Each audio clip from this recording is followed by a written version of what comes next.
प्यारे बच्चों, सुप्रभात। आज हम करेंगे अगला पाठ जिसका नाम है नए और अप्रत्याशित विषयों पर लेखन। ये पाठ हम करेंगे।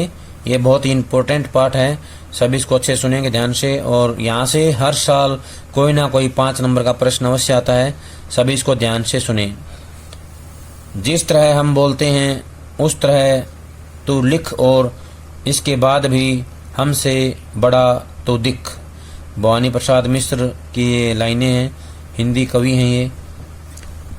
आज हम इस पाठ में पढ़ेंगे क्या है अप्रत्याशित विषयों पर लेखन, क्या हो सकती है इसकी कोई तकनीक, कैसे करें तैयारी। अप्रत्याशित का मतलब होता है जिसकी उम्मीद न हो, जिसकी उम्मीद ना हो या जिसके बारे में हमें कोई जानकारी ना हो, उस विषय पर हम कैसे लिखेंगे, किस प्रकार लिखेंगे, ये बताया गया है। आपने पिछली फिल्म कब देखी थी? शायद हफ्ते भर पहले देखी हो, या शायद महीने भर पहले। देखने के बाद फिल्म के बारे में दोस्तों से बातचीत जरूर की होगी, उन्हें बताया होगा कि अच्छी लगी या नहीं। अच्छी लगने या न लगने के कारणों पर भी चर्चा हुई होगी। अब सोचिए कि क्या उस फिल्म के बारे में अपने ख्यालात को आप एक व्यवस्थित लेख की शक्ल में लिख सकते हैं या उसे लेख की शक्ल दे सकते हैं। अगर आपने फिल्म सिनेमा घर में देखी हो तो उस सिनेमा घर का पूरा माहौल आपके जहन होता मस्तिष्क में होगा।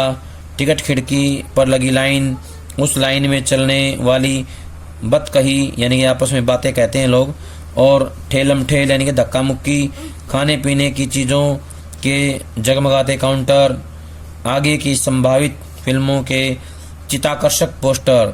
चित्ताकर्षक होता है मन को आकर्षित करने वाले। सिनेमा घर की लॉबी की अपनी खास महक वगैरह वगैरह। क्या आप स्मृति और अनुभव में बसे उस सिनेमा घर को शब्दों के सहारे पन्नों पर उकेर सकते हैं, यानी कि उसके बारे में बता सकते हैं। आपने आज सुबह का अखबार देखा होगा, पूरा न भी देखा हो तो कम से कम खास खबरों पर एक नज़र दौड़ाई होगी। उन खबरों को देखते हुए अपने समय और समाज की जो तस्वीर आपके मन में बनती है, क्या उसे आप एक लेख में व्यक्त कर सकते हैं। कहने की जरूरत नहीं कि लेख की शक्ल देना, उसे शब्दों के सहारे पन्नों पर उकेरना, यह सब ज़्यादातर लोगों के लिए खासा मुश्किल काम है। जिन विचारों को कह डालना हमारे लिए कतई कठिन नहीं होता, उन्हें लिख डालने का निमंत्रण एक चुनौती की तरह लगने लगता है। ऐसा क्यों है? होने को इसके लिए अनगिनत कारण होंगे, पर एक कारण हमारे काम का है, और वह यह है कि हम में से ज़्यादातर लोग आत्मनिर्भर होकर लिखित रूप में अभिव्यक्ति का अभ्यास ही नहीं करते, यानी कि प्रैक्टिस नहीं करते हैं कुछ भी कहने के लिए। अभ्यास के हर मौके को हम रटंत्र पर निर्भर होकर गंवा बैठते हैं, यानी कि रट्टा लगा करके जो हमारे सामने लिखा हुआ है उसी को याद करके लिखते रहते हैं। रटंत्र का मतलब है दूसरों के द्वारा तैयार की गई सामग्री को याद करके ज्यों का त्यों प्रस्तुत कर देने की कुटेव होता है बुरी आदत। इस कुटेव का शिकार हो जाने पर असली अभ्यास या रियाज का मौका ही कहाँ मिलता है।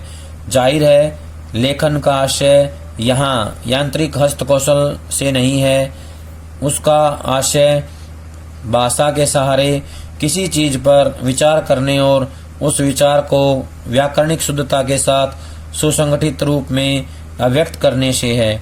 याद रखें, भाषा विचारों की अभिव्यक्ति का माध्यम ही नहीं, स्वयं विचार करने का साधन भी है। विचार करने और उसे व्यक्त करने की यह प्रक्रिया निबंध के चिर परिचित विषयों के साथ आमतौर पर घटित नहीं हो पाती। इसका कारण यह है कि उन पर तैयार शुदा यानी पहले से तैयार सामग्री प्रचुर मात्रा में उपलब्ध रहती है, और हम कुछ नया सोचने लिखने की जहमत उठाने की बजाय उसी सामग्री पर निर्भर हो जाते हैं। जहमत उठाना होता है मुसीबत मोल लेना, परेशानी मोल लेना। मौलिक प्रयास एवं अभ्यास को बाधित करने वाली यह निर्भरता हमारे अंदर लिखित अभिव्यक्ति की क्षमता विकसित नहीं होने देती। इसलिए यह बहुत जरूरी है कि हम निबंध के परंपरागत विषयों को छोड़कर नए तरह के विषयों पर लिखने का अभ्यास करें।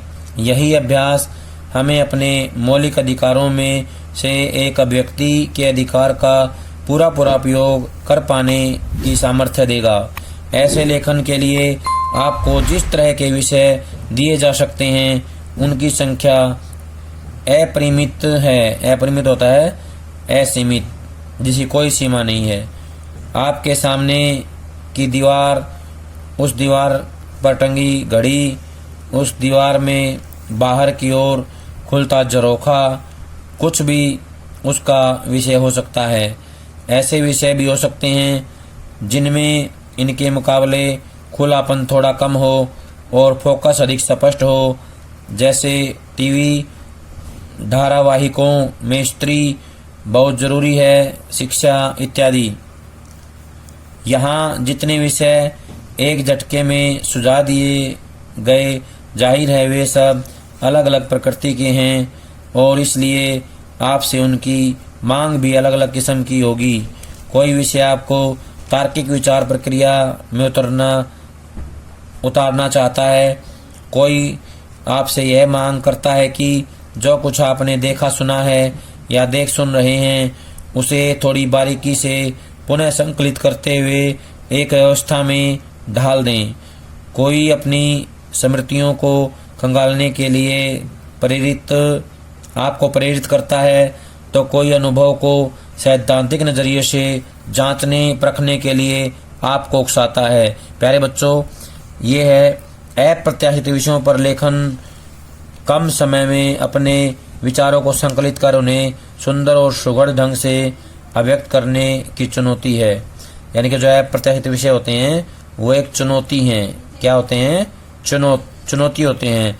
हम कम समय में जो विचार हैं हमारे पास उनको संकलित करें, सुंदर और अच्छे ढंग से उनको अभिव्यक्त करें। ये चुनौती का काम होता है, इसलिए बोलते हैं अप्रत्याशित विषय कहा जाता है। सैद्धांतिक नजरिए से जांचने परखने के लिए आपको उकसाता है, यानी कि आपको प्रेरित करता है सिद्धांतों के आधार पर जांचें परखें।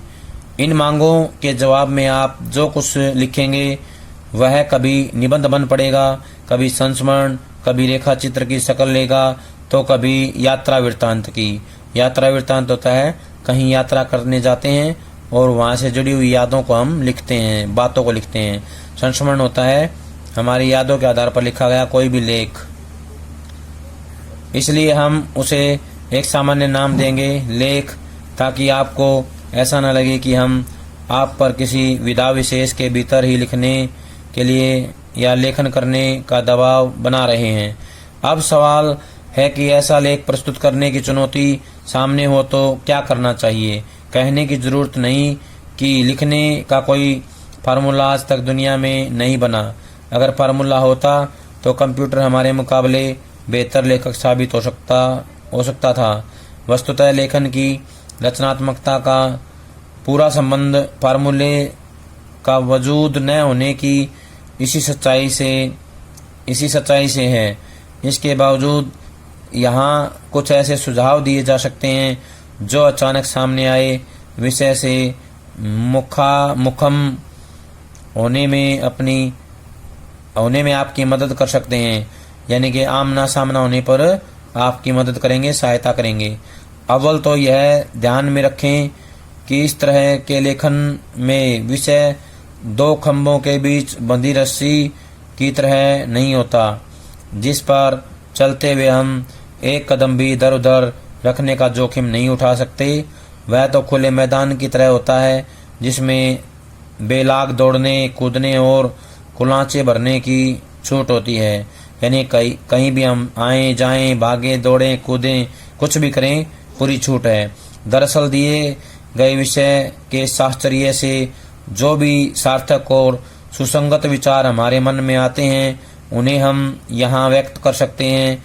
हाँ, अपेक्षाकृत स्पष्ट फोकस वाले विषय मिलने पर इस विचार प्रवाह हमें थोड़ा नियंत्रित रखना पड़ता है। विचार प्रवाह को नियंत्रण में रखना होता है। मसलन टीवी धारावाहिकों में स्त्री इन पर लिखते हुए विषय में व्यक्त वस्तुस्थिति की हम उपेक्षा नहीं कर सकते। इसलिए बहुत खुलापन रखने वाले विषयों पर अगर हम शताधिक कोणों से विचार कर सकते हैं तो उनसे भिन्न किंचित केंद्रित प्रकृति के विषयों पर विचार करने के कोण स्वाभाविक रूप से थोड़े कम होते हैं। लेकिन इतना तय है कि किसी भी विषय पर एक ही व्यक्ति के जेहन में कई तरीकों से सोचने की प्रवृत्ति होती है। जेहन होता है मस्तिष्क, दिमाग।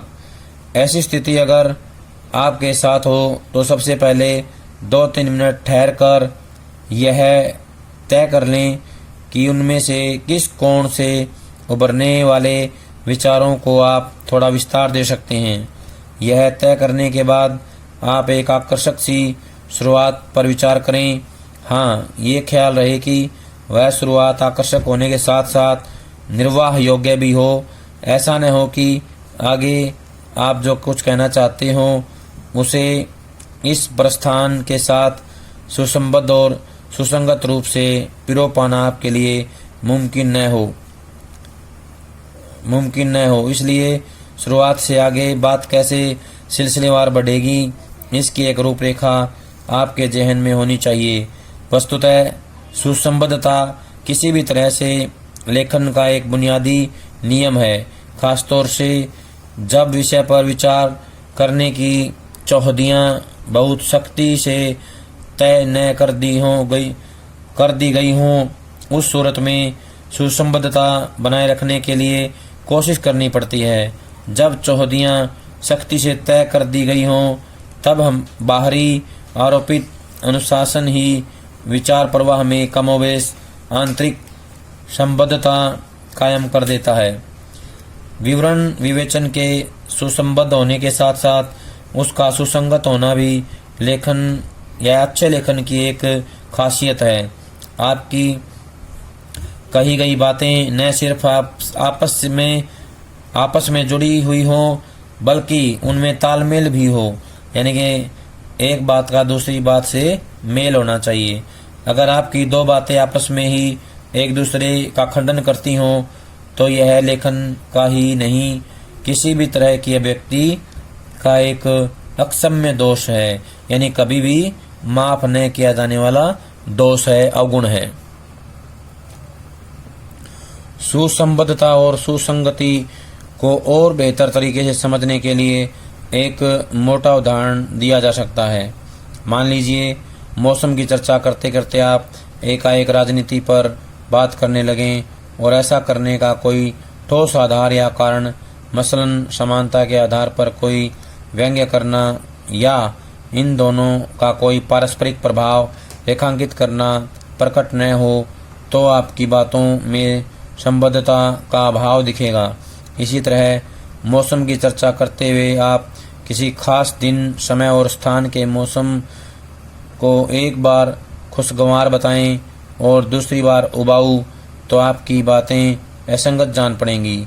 आप अपनी कही हुई बात को इस तरह खुद ही जुठला दें तो कौन आपको पढ़ना चाहेगा। इसलिए लेख चाहे वह संस्मरणात्मक हो, चित्रात्मक हो अथवा वैचारिक, उसकी सुसंबद्धता और सुसंगति के प्रति हर लेखक को सचेत होना चाहिए। वैसे हमारे सोचने की प्रक्रिया स्वाभाविक रूप से इन गुणों को धारण करती ही है। फिर भी सचेत न रहने पर संभव है ये गुण कहीं कहीं नदारद हो जाएं। नदारद गायब हो जाना। यह भी उल्लेखनीय है कि सामान्यतः निबंधों या आलेखों या प्रश्नोत्तरों में जहाँ मैं शैली का प्रयोग वर्जित है, वहीं इस तरह के लेखन में मैं की आवाजाही बेरोक टोक चल सकती है, यानी कि इसका इस्तेमाल हम कर सकते हैं। यहाँ विषय की प्रकृति में ही निहित होता है कि लेख में व्यक्त विचारों में आत्मनिष्ठता और लेखक के व्यक्तित्व की छाप होगी। इसलिए अन्यत्र वस्तुनिष्ठता के आग्रह से मैं शैली को भले ही ठीक न माना जाता हो, यहाँ उस पर कोई प्रतिबंध नहीं होता। आइए अब आपके सामने कुछ नमूने पेश करें। सबसे पहले 3 नमूने एक ही विषय दीवाल घड़ी पर। यह बिल्कुल खुला हुआ विषय है। विषय प्रस्तावित करने वाला यहाँ किसी तरह की चौहदी नहीं बांध रहा, यानी 4 दीवारी नहीं है। वह आपको इस बात की छूट दे रहा है कि इस विषय के साथ आपके जहन में जो भी ख्याल उभर रहे हैं उन्हें सुसंगत तरीके से शब्दबद्ध करें। अगर वह दीवाल घड़ी की उपयोगिता, दीवाल घड़ी का इतिहास जैसा कोई विषय प्रस्तावित करता है तो बात और थी। वहाँ ढीला ढाला ही सही एक बंधन होता और आप उसकी मर्यादा का ध्यान रखते हुए लेखन करते, पर यहाँ आपको खुले मैदान में छोड़ दिया गया है। आप जिस दिशा में जाकर जुगाली करना चाहें कर सकते हैं, या जुगाली करना चाहते हैं करें। इन 3 नमूनों को देखकर यह बात आपके सामने साफ हो जाएगी कि लेखन कैसे किया जाता है।